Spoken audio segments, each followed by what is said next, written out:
Hi, everybody. Welcome to Feeding the Family. I'm your host, Jill Troderman. Today, we are going to be talking about the Vistra Moss Landing disaster that occurred on January 16th. And first, I'd like to introduce my wonderful guests that we have today.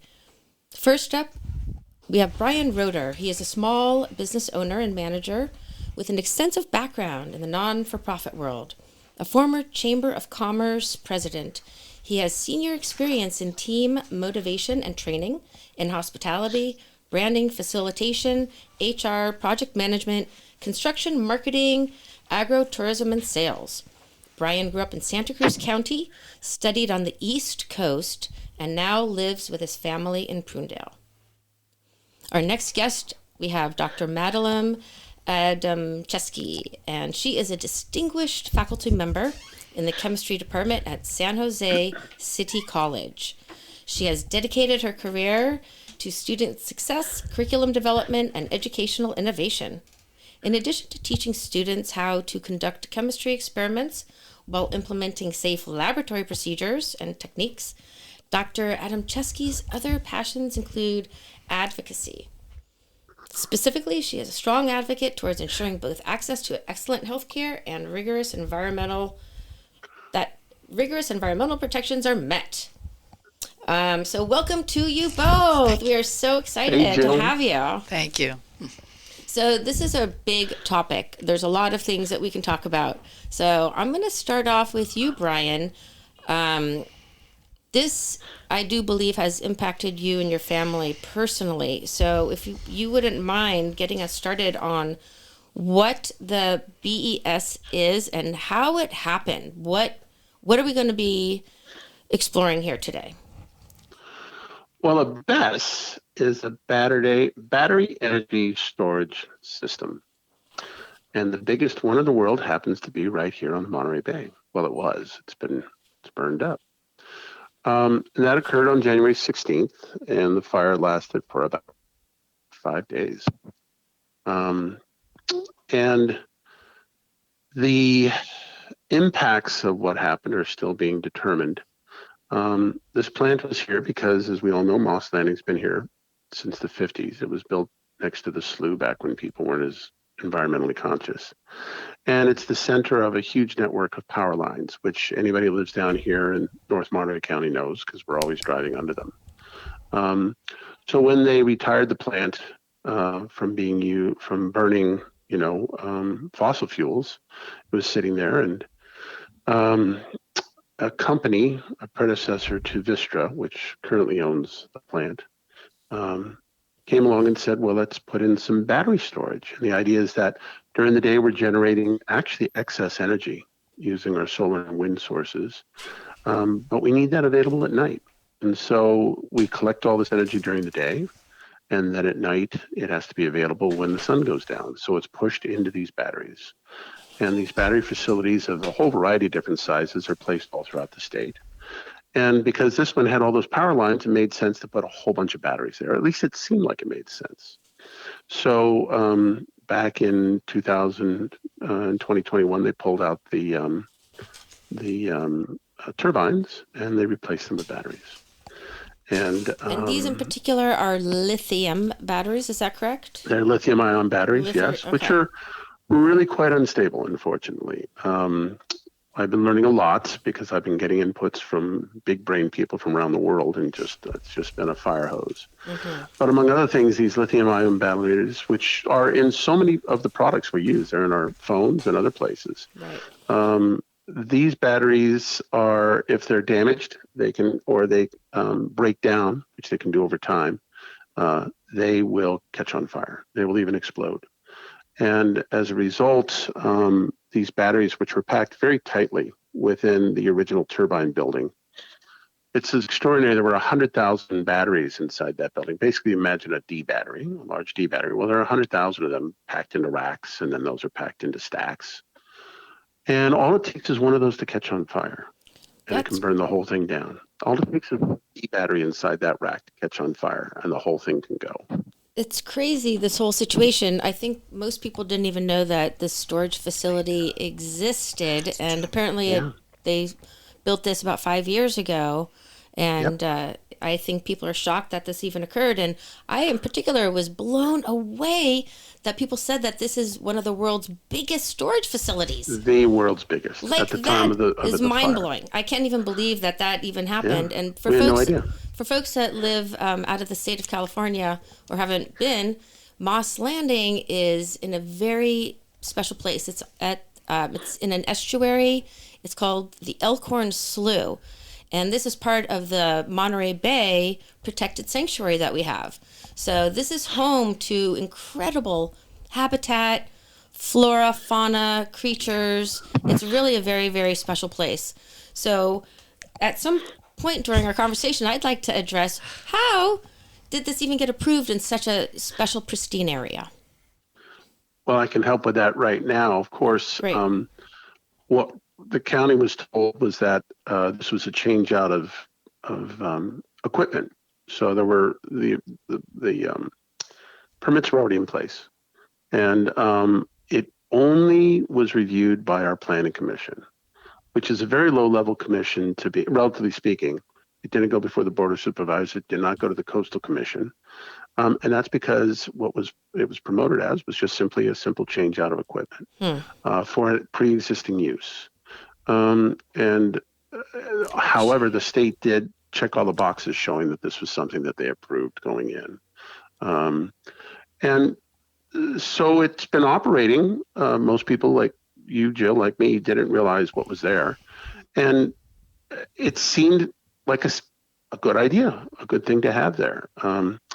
But we didn't realize the risks that are there. And there is a question as to the degree to which the operator was aware of, and perhaps, we don't know if the risks were disclosed. I can tell you that having seen the initial application, the company that originally got the application submitted, it's changed hands a few times.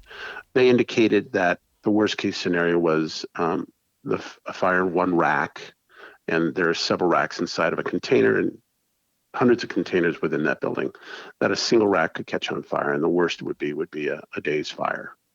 A lot of people don't know, but this kind of puts it in perspective. These batteries can burn in space.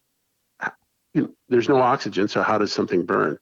They make their own oxygen. You can literally send one of these into space and pop it, and it's going to burn. It's really extraordinary. So we just didn't realize what the risks were and what it was that is in our yard. It was the largest industrial facility in the Monterey Bay. We didn't even know it was there. Yeah, and what is the technology? What's the term? Thermal runaway? Is that correct? Yes. So is that so? These batteries just ignite. That's why they don't want them on airplanes, right? So they put them in the cargo area. Isn't that true? Yep. Mm-hmm.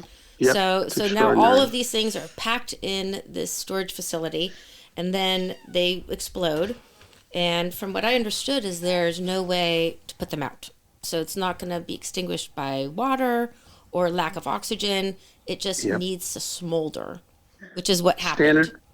Standard protocol for a electric car that catches on fire, is to do what you can to limit the fire, put it on a trailer, put it in a hole, and bury it. Oh my goodness. Because the batteries are still active. So what happened here at Moss Landing is there was the initial fire that destroyed upwards of 80,000 of these batteries. We don't have an exact count. Then it damaged the building badly enough that there's a 50-foot high cement wall that's leaning, and they have to stabilize that. So they couldn't touch the pile, which remained active. And if you want, we can talk about what came out of this. I've done a lot of research on this. Yes, we definitely want to know what came out of the fire. But what happened is that pile was there, and these batteries can go out and then catch on fire again. So there was a lot of heat down there generated by this fire, and it was smoldering, it seemed, for quite a while. And a lot of bad stuff was coming out of the initial fire, and then the smoldering. And then they caught fire again, just like these cars, a month later, and burned less intensely for about a day. After that went out, it was still hot, but finally, about a month ago, the pile went cold, and it's not off-gassing anymore, and there isn't heat in it anymore. But nonetheless, it hasn't been touched because that wall is still in danger of toppling. So they haven't been able to remove any of this, and they don't even have a place to take it yet because of the toxicity and having to find the right place to dump it. Right. So these can restart again and again, essentially. They can, until although they're it appears buried at this point as that's unlikely at this point. with this batch. Because apparently, from what I heard and read, that this particular plant had ignited on fire a few different times, and 3 times. Madeline, why don't you jump in and say I'll jump in. Hello, everybody. Please, come join us. Yes. Madeline's a chemist, so we hope to get some good chemistry lessons out of you. Oh, thanks.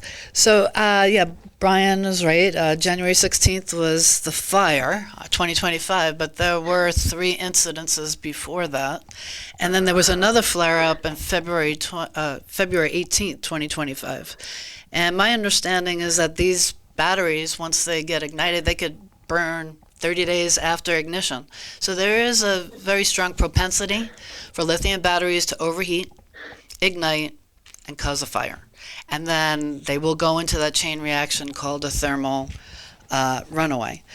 The other thing I wanted to point out is the materials that are coming out of these particular batteries, as Brian well knows, are the 4 main elements: lithium, manganese, cobalt, and nickel.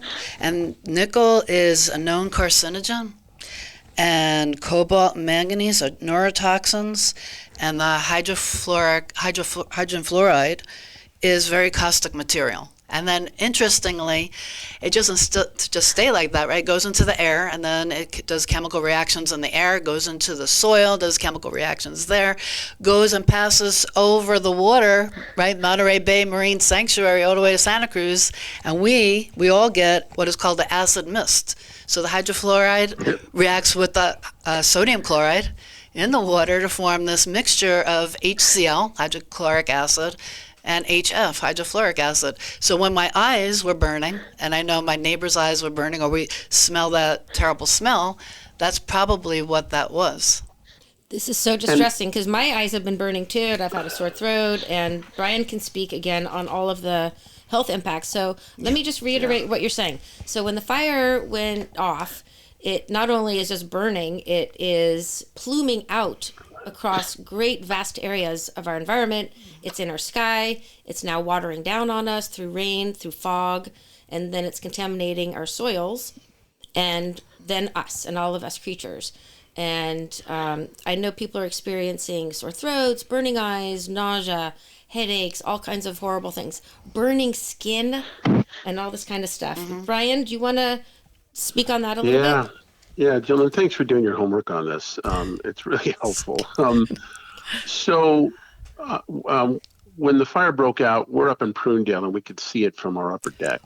So we decided to leave. We're really lucky we were able to do that. We have a 7-year-old son. I'm an old guy. I'm 63. My wife's 50, but we have a 7-year-old son who's just very precious to us. We decided we were going to get out. We went to San Francisco for the weekend, thinking we'd come back, it'll all be done. Angie, on that Saturday, 2 days after the fire broke out, started a Facebook group, which we call the Symptoms Group.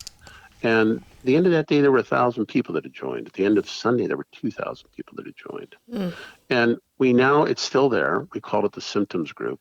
And there are thousands of entries from hundreds of people saying that they've had bloody noses, migraine headaches, incredible pain in their body, difficulties breathing, rashes, that some of which look like burns. I mean, extraordinary things.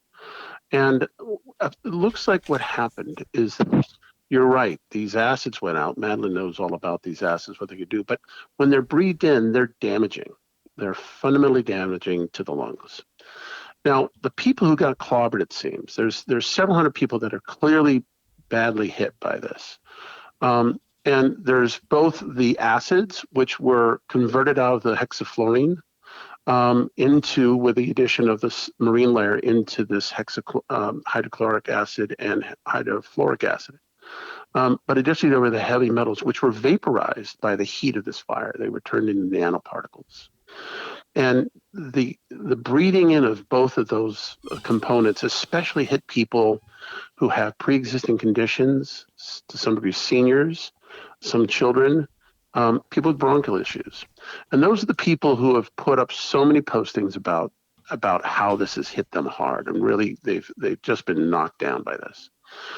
But what's incredible is that they weren't the only ones breathing this stuff. They're just the ones that were most vulnerable. Just like with COVID hit the most vulnerable, it really hit those people hard. But additionally, there were thousands, if not tens of thousands of people who breathe this stuff in. Now, for them, if they're really healthy, they might not notice it, or they might feel like they had a cold. I talked to a doctor and his whole family said, that whole family got sick that week with colds. They finally realized that wasn't really what happened. So what you have is thousands of people who breathed in. Let's just talk about the nanoparticles of these metals for a minute. Madeline mentioned how they're toxic. They are, but when they're nanoparticles, they can pierce the blood barrier and go into tissue and into organs. And they sit there, and these are things that cause cancer. And the problem we have is that there are thousands of people who, in all likelihood, inhale this in fairly significant quantities. It's not like it's everywhere. It's not like it's like everybody there. There are all these factors of wind and gradients and how high you are. There are all kinds of unknowns that affect who got how much. But it was there. And people don't know that they breathe this stuff in. And there's likely, I don't know this, but there's likely to be medical consequences down the road for a lot of people. Madeline, what do you have to chime in on that? Yeah. With the toxicity, okay. I know you probably can speak for hours on that. Right. Well, first of all, what has been discussed so far, like these throat irritations, severe coughing, breathing difficulties, and so on, we're talking about acute. So acute effects are the effects that occur right away. And right away could be even now, right? But the long term, the chronic, right, those are the ones we really don't know about. And that would lead to tumors, that are malignant, which we get cancers and these pulmonary diseases regarding lungs. So that we don't know yet. So that's why we are the involuntary human test subjects. We really are, because the toxicology, the proper research and development that should have been done, that should be still being done, is not there. And that's why we have so many questions. And that's why we want to put a moratorium or maybe a restraining order or just hold back on this technology until we know more about it. In the meantime, this technology appears to be becoming obsolete. Because if you look into Europe, a lot of the lithium batteries are now being replaced with sodium, which is much safer. Much safer. Right. And we don't have to just deal with batteries. I mean, we could use hydroelectric. We could use wind. There's other ways to mitigate thermal salts. There you go. There's other ways to mitigate carbon emissions. So there's a lot of other technology available. But before we get into the other technology, which I'm sure you're could teach us on, tell us about the precautionary principle and why wasn't that implemented? That is a very, very good question. So why that wasn't implemented, I have no idea. Brian, do you have an idea why the precautionary principle wasn't? I'm not gonna speculate. People know that we live in a profit-motivated world, that private corporations have answered to their shareholders. This is some really dangerous technology that can be overutilized. I'm not saying that happened. I'm simply saying that there is a scenario in which it becomes possible for other priorities to dominate the priority of safety. And while I'm not saying that occurred at all, I'm just saying that in the world we live in, there are other possibilities besides guaranteeing that people are going to be safe from technology that really hasn't been completely controlled. And not only that they haven't controlled it, but there wasn't any mechanisms for when the fire ignited how to put it out. The fire department... Well, there were assurances that the fire could be put out. So that's in the documents that this can be controlled. And clearly that was not the case. Madeline? Yeah. Well, I have to agree with that. If you just look at what happens on the road when you see a Tesla car, ignited, what happens? The fire department comes. They supervise, make sure that the fire doesn't catch, go further, maybe, create a CRZU fire or something like that, and just wait till it, smolders, and then call the tow truck, and then the tow truck has to hope that it doesn't ignite on the way to the yard to get rid of the car, and then the yard has to worry in 30 days, is this battery going to get reignited again? Right. Yeah. So that is the standard operating procedure. And so is it acceptable? That's, I guess, another question, right? But again, we don't want to be victims of technology. We want to use technology to our advantage. And one way to, combat that is to go back into the lab and do the necessary research and development, which also includes a toxicology. How does it affect your eyes? How does it affect you when you on contact? How does it affect when you breathe it? And what are the precautions that we need to implement? Should we all be running around with respirators? I was thinking maybe we should. Seriously. Well, 1,500 people got evacuated, and I'm sure a lot of people would have wanted to be evacuated also that didn't even know to be evacuated. Right. So if these things are being built around, I know they want to build 3 facilities here in Santa Cruz County.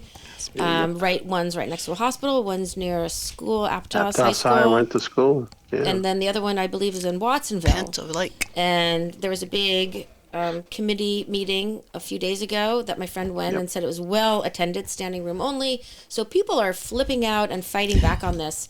And in the news, the Moss Landing really caught the attention of not only the nation but the world. So people are now stepping up. I know, let's see, Long Island. Yes. They're gonna. That's where I was born, Staten Island. Yeah. Staten Island. Even Staten Island. I was born in Staten Island. They're also having issues. Yes. Right. So Staten Island. Jill, something is extraordinary is that it's ironic, but I think in some ways there's more awareness around the world of this than there is in our own community. And there's some reasons for that, I think, but it's really extraordinary. I mean, we're hearing from these people in these other places. I've spoken to people from Australia, UK, Ireland, Canada, who are in their own battles, not to mention right over the hill in Los Banos, Arizona, and these fires are breaking out. Something I wanted to make a point of is that, the state authorities, elected officials, John Laird on up to the governor, are saying that, well, we have new tech here, that we're not going to be doing this again with this tech, and it'll be in smaller containers. But the new tech's dangerous too. The new tech is a different chemistry, and they do catch on fire. And even though they're much more stable, they still can catch on fire. And if they do, they're more toxic. What comes out of them is more toxic. So Aptos High. I went to Aptos High. My parents each live about a mile each way from Aptos. So if they put those in and for whatever reason it catches on fire, even though it's in a container, it's really going to mess up that neighborhood. And those people are going to be in real trouble. So, when John Laird has spoken, he's done this a few times, he says, 75% of the installations are now the new tech, and they're in these smaller containers. And that's where we're headed. And he advocates for that. But what about the other 25% that exists already throughout the state? That is the old approach that we just saw fail. Right. I keep asking the question, so, okay, great. It's good that we're at 75 and it's more stable. That doesn't mean it's going to actually be fantastic, but at least it's better than what we had at Moss Landing. What about the other 25%? Are those ticking time bombs? What's going to happen with that? Is anybody saying we have to decommission those or change them out or upgrade them? I haven't heard anything about that, and it causes me real concern. It couldn't be more concerning. And in Europe, what are their leaders pushing for? They're supporting their populace? Not necessarily. Not necessarily. I've been speaking to folks in Ireland. They've got a plant that went in. They're trying to, it's really close. I mean, the same battle's being fought. There's a gentleman in Australia. They're looking to put in containers next to a national game reserve and forest. And it's going in, ironically, on a local politician's property, which I'm told is not uncommon. And so, Los Banos was just approved over local opposition, and it did not follow the proper channels. It was ran through. So they're going to have a BESS outside the town of Los Banos. There's big money in this, and there are big corporate interests that, no question, are looking for ways to get these things implemented. The profits are extraordinary. It's really important, I think, also for people to recognize this. What's happening During the day, we're generating too much energy. And what happens is that these companies buy it for cheap. And then at night, they sell it for expensive, for high cost, much higher cost to the public. So we're the ones paying for this.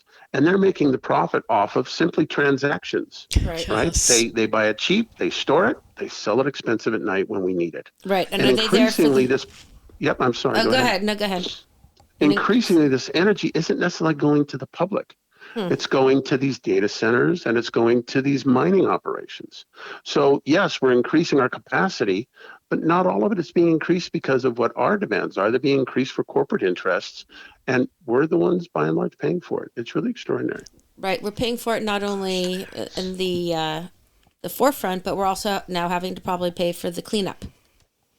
Well, and yes. that's a whole nother topic of And the lawsuits that are and going the to be coming, lawsuits. and probably winning on some level.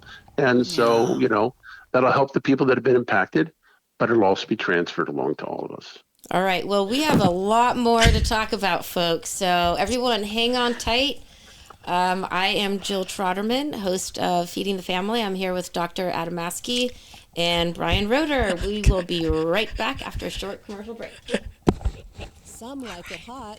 Others not. Find your taste at the Vets for Vets Chili Cook-Off Saturday, 11 to 2 at the VFW Post on 7th Avenue in Santa Cruz. All are welcome to enjoy great chilies prepared by veteran teams with live music and games served up by the veterans who served our country. See you at the Vets for Vets Chili Cook-Off Saturday, 11 to 2 at the VFW Post on 7th Avenue in Santa Cruz. $20 donations. Vets eat free.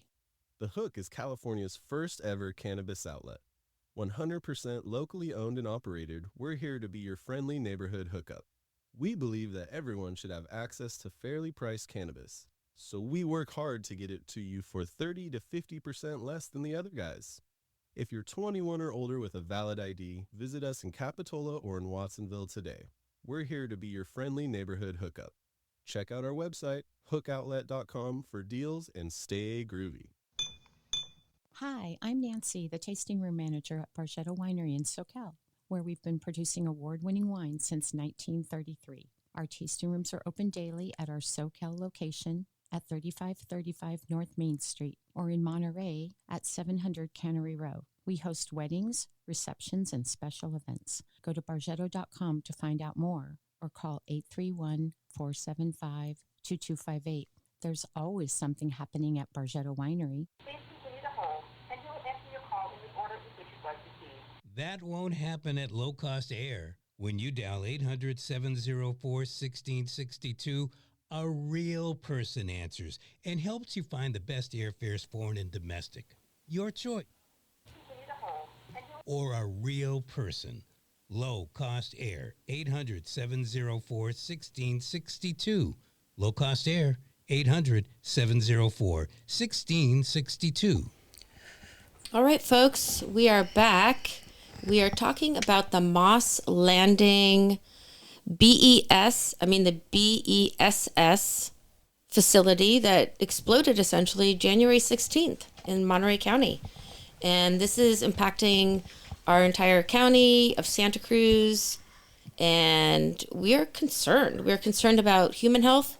We are concerned about the animals, the air quality. And if Madeline could address what's going on with our food. So we are here in the bread basket, essentially the salad bowl, they call it, the Salinas Valley. So a lot of our food is grown for not only our country, but for the world. So people are freaking out. People in our town can't even go grocery shopping because they don't know where the food is coming from. People across the country don't know their food is coming from this area. They might be eating contaminated food.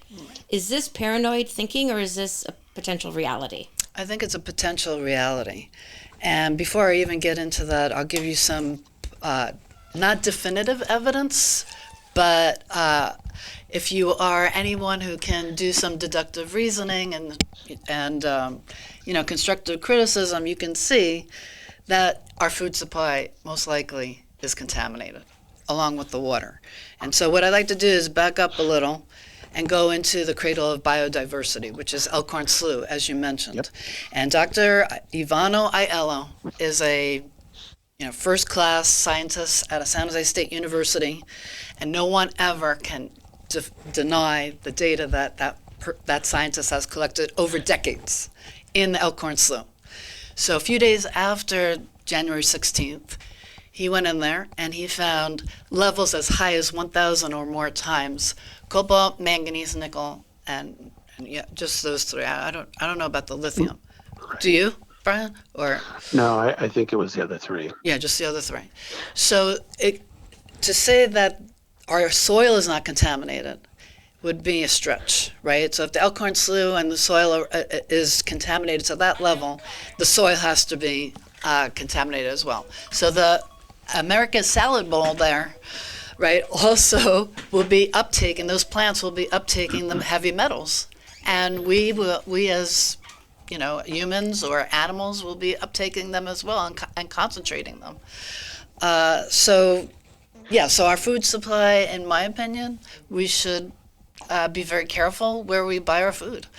And until the United States Department of Agriculture and the Food and Drug Administration and these other federal agencies come and do the testing, we don't know definitively, but I would say that look at Dr. Aiello's data and make your own decision based on the fact that what he found.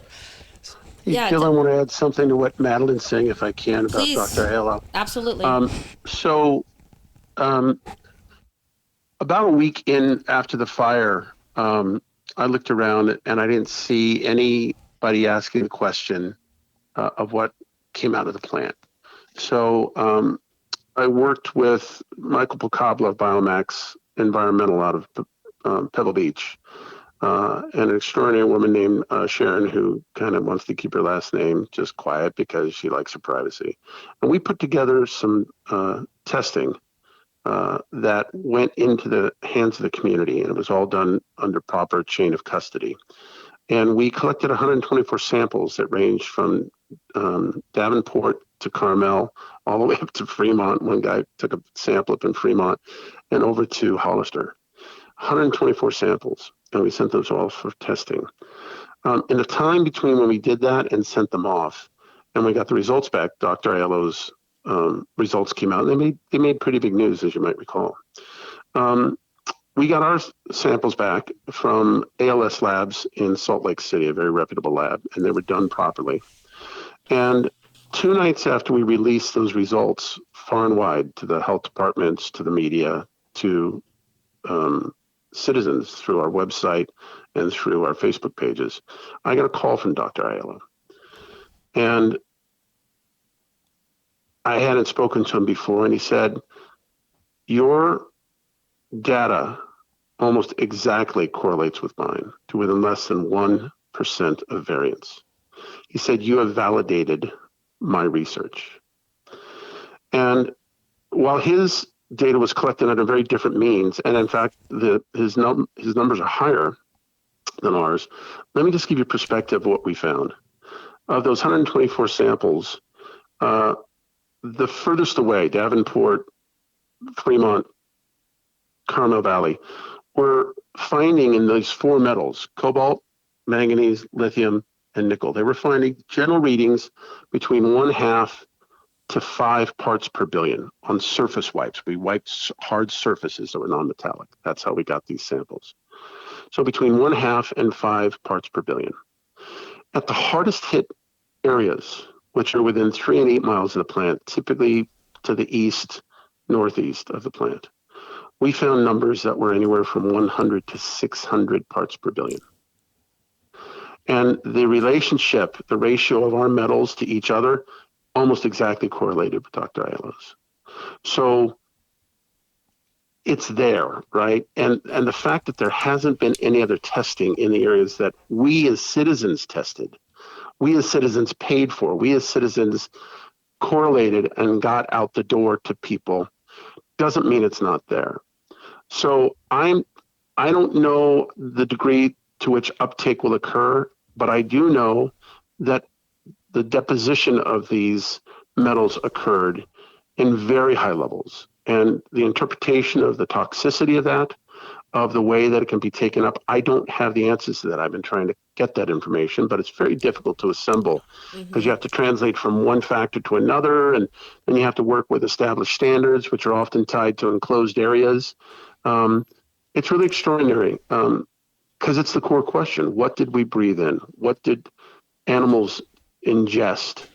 And but it's clear that the increase is shocking, and we'll have to see how that plays out over time. It is shocking, and Madeline was talking about we've seen the acute symptoms, the sore throats, the burning of the eyes, but we haven't yet seen the more catastrophic impacts of this, perhaps cancers and things of that nature, which is obviously pretty horrendous.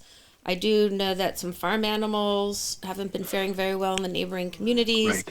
They're having stillbirths, and at an anomalous level that's not typical. So a lot of these things are atypical, and of course that water and rain goes across the whole planet, so God knows if these things are accumulating all over.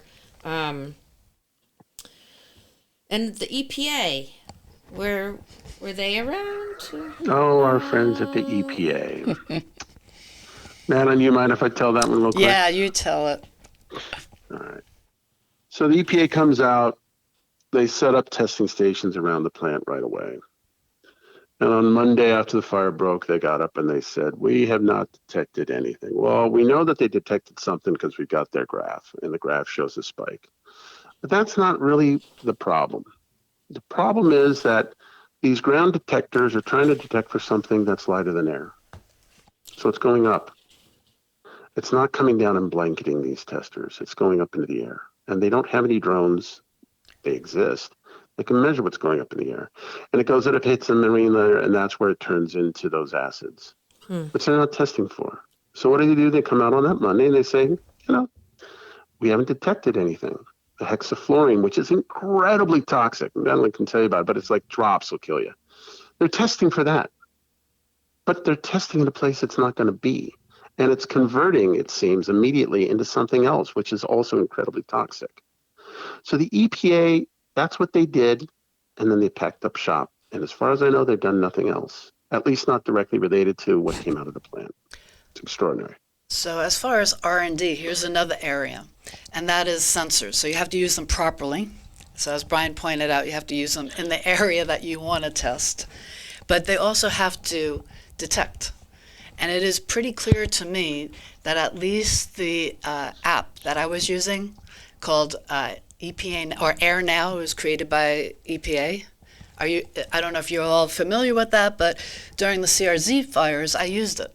And I found it to be pretty reliable. I know my eyes are not quantitative, they're qualitative, but I could see that when I'm using the Air Now app and I look out the window and it's really, really apocalyptic looking, that it's very poor quality and so on, right? So I realized on that day, on the 17th, I'm doing my research, I'm closing my windows, I'm turning my ventilation off, and I'm sitting down with the computer and trying to figure out what is going on in Moss Landing. And so when I pulled up my little app, Air Now, and I looked at Moss Landing, it said 62, which is good. And I was like, that's incredible, because the pictures that I see, on the screen, through the news channel, looks pretty darn, hazy.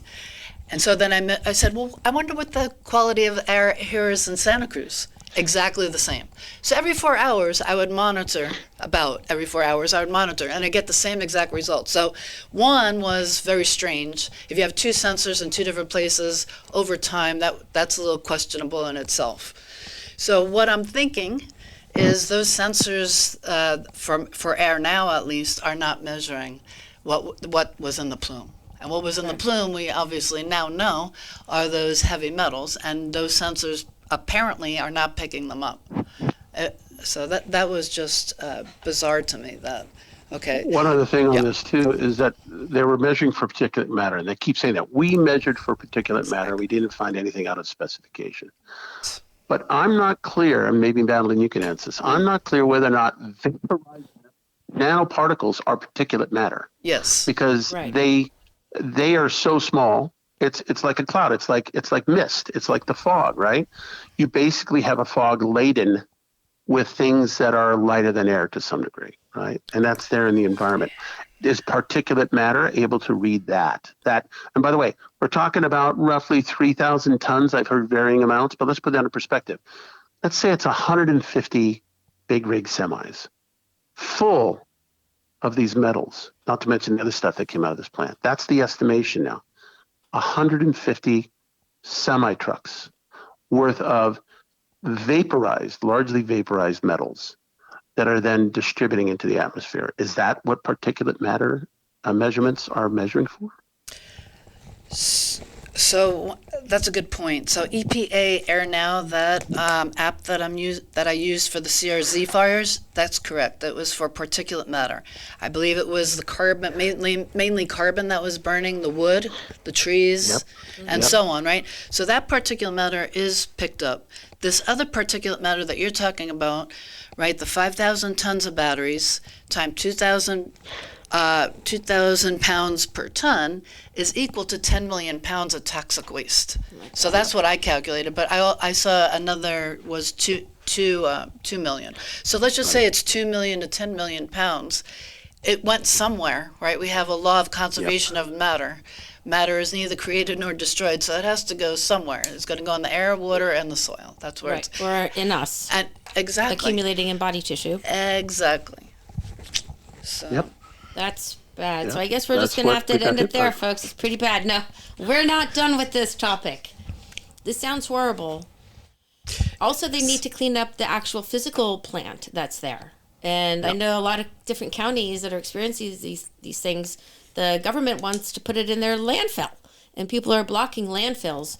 So not only do we have this tens of thousands of pounds in the atmosphere or around, we also have physical stuff too at the plant site that needs to get disposed of somehow, miraculously. Yeah. So honestly, when this first happened, I looked in my backyard and I had this thin layer of it looked like soot, and now I know what it was. It was from the plume. Right. So the cleanup in my mind was, okay, let's get out there and get some tractors and just use it like you would plow snow. Right? And unfortunately, as you mentioned, this soil is the most fertile in the world. It's the envy of the world. It's America's salad bowl. And you know what? Maybe it was prudent to take a bulldozer and just bulldoze the first few inches off in order to get at some of this 10 million pounds of toxic waste. That's just a thought. I never read it. But we waited and we waited and we waited, and then it rained. Right. And then it percolated through the soil, and eventually it has to go into the aquifer. I mean, unless we clean it up. And I don't see any cleanup efforts. That's very distressing, because I wonder what the shelf life is, or the half-life is, for these toxic chemicals. Do they ever wane in their toxicity, or is it forever? No, the only way you could the only way to wane it is to dilute it. Dilute it. That's Dilution. I do want to say, Jill, look, reality check. This is already in our environment. So these are elements that are in the environment, right? All of these things are in the soil. Okay, fair enough. It's just a matter of, as Madeline's saying, dilution and quantity. But I think that the greatest impacts are through inhalation and ingestion, right? I mean, once it gets in the soil, there's a lot of soil, just like there's a lot of air. But the air was a transit corridor to get into people.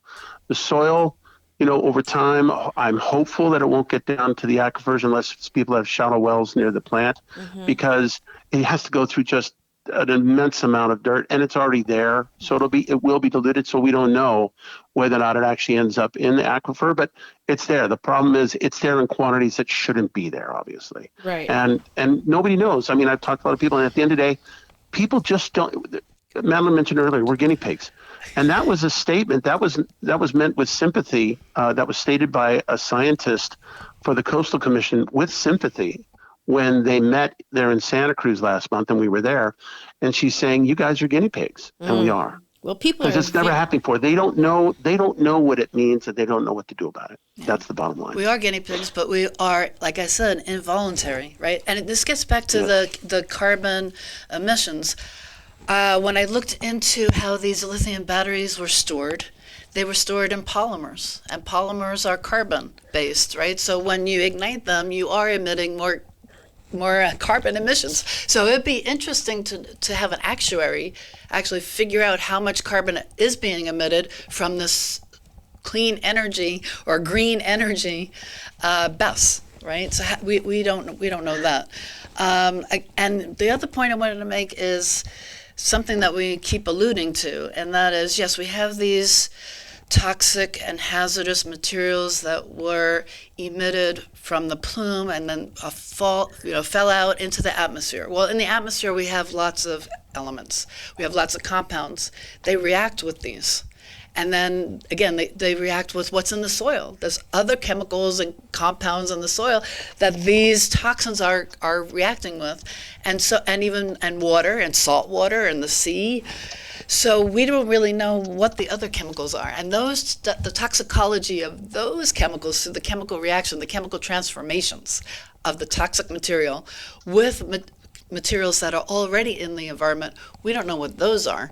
All we know is we have a large amount of this toxic material, and if you're going to have lots of these reactions, then you should also be looking at the toxicology of those other chemicals, not just these four elements or oxides thereof. Right. The chain reaction of all the chemicals needs to be accounted for, and it doesn't seem like our government or these.